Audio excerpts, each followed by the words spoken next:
Last week, we covered a controversy with the Feast for Crows Illustrated Edition, where George R. R. Martin's book seemed to have a lot of AI art in it, and fans went absolutely ballistic on the internet. It went viral on X. We actually went viral with my video and article. People were picking it up on Reddit, so hi if you were coming over here from House of the Dragon subreddit. I appreciate you guys being here. And now George R. R. Martin has released a response on his Nada blog, echoing statements from somebody at Penguin Random House, which is kind of interesting. Now I'm going to parse this out and get into the weird little equivocations that are happening here, because it is pretty wild how big this is blown up and how it's caused a big controversy. Now, we know that Daniel Green covered this initially and said, yeah, this is AI art, and actually named names of the artist, and he actually then came out with another video saying that he regretted doing that, that he doesn't know whether the artist was involved with this or whether it's even AI art for real. But it does look like it. Now, we'll get into this news in just a moment and talk about the real fantasy news here. I'm glad you guys are here checking things out. My name's John Delarose. I'm a sci-fi and fantasy author myself, and I've got a new book called Valiant Frontiers. It's actually 3 books. I'm releasing a whole trilogy right here. We're about to reach 100 backers, which I really appreciate.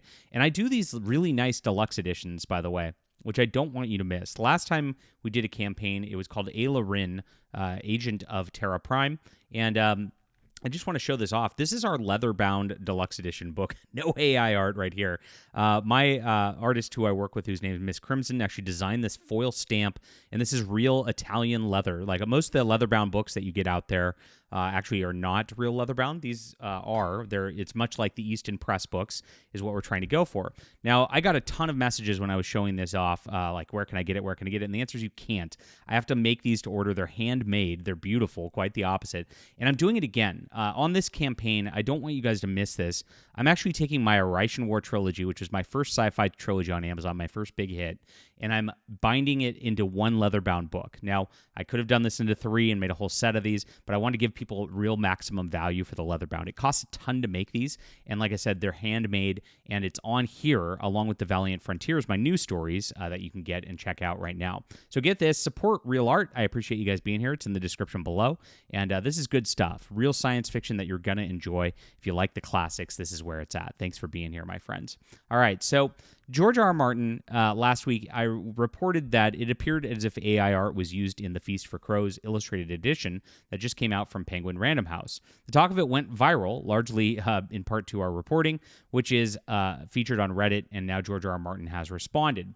Now, George R. R. Martin has always been a vocal opponent of AI, which is why this is particularly amusing, especially in writing. When fans began messing with ChatGPT to finish The Winds of Winter, after it became apparent that he was never going to complete the work, he responded by suing OpenAI in a lawsuit that's still pending. That lawsuit even targets non-canon fan fiction loosely based on the work, according to examples he's given in the suit. Last week, a thread on X went viral pointing out that there were many issues about the recent A Feast for Crows Illustrated Edition, which appeared to have telltale signs of AI art. The consensus around the internet was that AI tools were certainly used, and it was amplified by YouTuber Dan Lee Green, as I said. Now, Reddit picked up the story. This is my Phantom Pulse Substack, and I saw a comment the other day. Somebody was like, "You just read these stories on there, and that's what you do." I actually write the stories. Now, a lot of YouTubers do just read other people's stories and put those out there. There's a few out there. You can probably name them in the comments if you do. I write them, and actually I've written a lot of these over the years because I worked for Bounding Into Comics, PJ Media, that other people have used for their YouTube content. So I decided that's why I have YouTube now. I might as well do it myself since you get more attention on the YouTube video than you do on the article a lot of the time. Very funny. I'm trying to sell the books here, of course. But that's that. So, yes, we got picked up on our House of the Dragon, and this was our article from last week on the topic, which I appreciate. And the controversy got so large that Martin responded, reposting a message from Penguin Random House art director on his Not a blog. So this says, "Hello, my name is Raya Golden. I manage the art direction and licensing development here at Fever River, working closely with GRRM as his schedule will allow," meaning not at all. "But I alone am responsible for approving all the licensed art that accompanies our Song of Ice and Fire book-driven materials." Now, this is interesting. This is my fault, whatever happens kind kind of admission. It's not George R.R. Martin's fault. Now, George R.R. Martin obviously just licenses this stuff out. He does not care, does not look at these book editions. We know this. He's not looking at a Game of Thrones whatsoever. He's doing anything else other than writing the book, right? So that is pretty obvious from the get-go. They said, recently there have been accusations floating around that Penguin Random House's illustrated edition of A Feast for Crows was produced using AI generative art. To our knowledge, as presented by the artist who completed the work in question, there was no such programming used. Woo! What a caveat of a statement right there. To our knowledge. This reads like a legal document, right? Like when you get deposed in a legal situation, and I've been in that. I've sued Worldcon, the World Science Fiction Convention, and beat them because they libeled me because they don't like my reporting.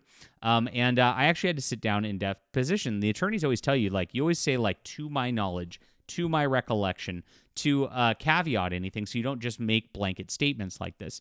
So it sounds like they kind of know that this looks like, and there may be AI art involved, but they don't want to take any culpability to it, which is pretty interesting because of the statement above where she says it's her fault, basically, if it is turn out to be that.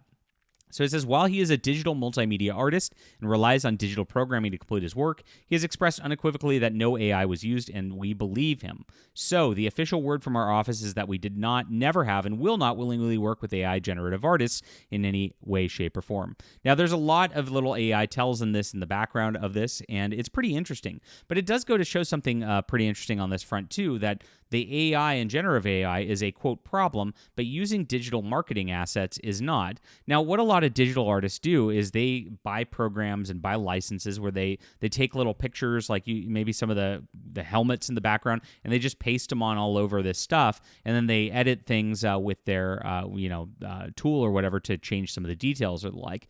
That's done pretty often in digital painting these days. And a lot of the paintings that you see, especially with characters that look pretty realistic, are done. They have these 3D models that are, again, computer generated that they put the details on top of, again, after they twist the models rather than actually drawing it from scratch. So at that point, like, the computer's doing a lot of the work anyway, and a lot of these digital assets are computer work anyway. So why, if it's generative AI versus that, why do you parse it one way or the other? Like, I mean, it doesn't make any sense. And in this case, if he didn't use generative AI, when you've got Christian crosses in the background and these different background things that just don't really fit with the world of Westeros, or if some of the clothing doesn't fit with the world of Westeros, he did just take these online assets from somewhere and just paste them in here. It was lazy, sloppy work anyway. So if the problem with what you have here is lazy, sloppy work, why does it matter that he did it that way rather than the generative way? And also on top of this, if he did grab those digital assets,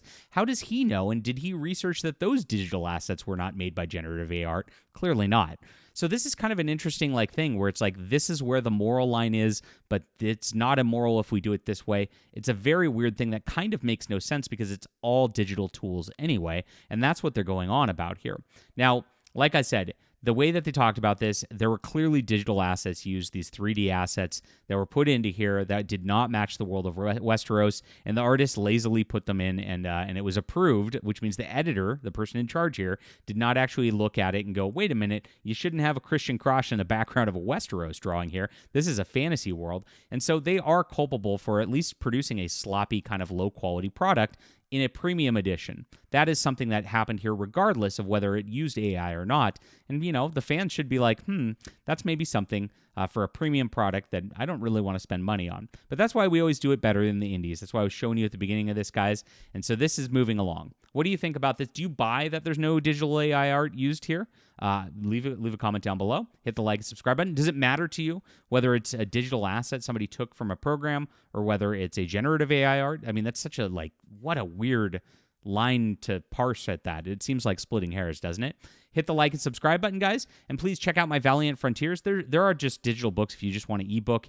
You don't have to get the premium editions or anything like that. I appreciate everybody who reads, but I do want to make sure that people know that we do have the finest quality premium books. It's upside down, and because of that, you do not want to miss these. So if you do want to grab the Stars Entwined and its sequels in its digital form, or not digital form, leatherbound form, do grab that and don't miss the campaign. Thanks for being here, guys. We'll be back soon.